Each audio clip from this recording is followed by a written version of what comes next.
Hi, part 7. So moving on from this ultimate, for me, combined hacks of a perfect hydration drink first thing in the morning. It all came about because of a series of really critical coincidences.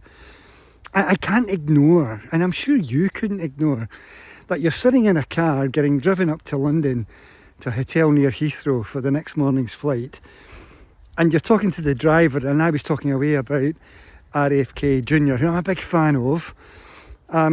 He's not been sued, so think about that.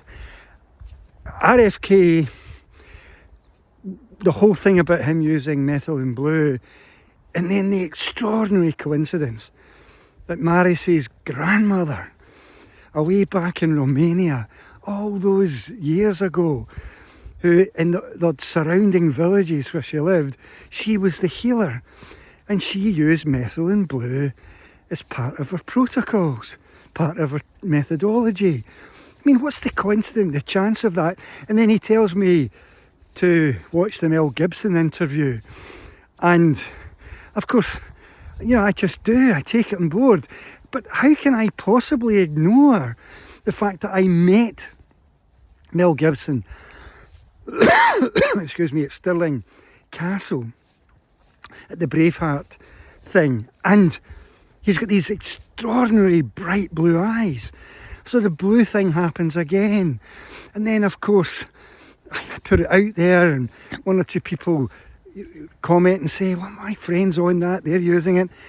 And then the next morning in New York City, without any knowledge of it consciously, I walk a few yards from my hotel, and there was that blue bottle coffee shop. What on earth is going on? How could you possibly ignore that? So I couldn't ignore it.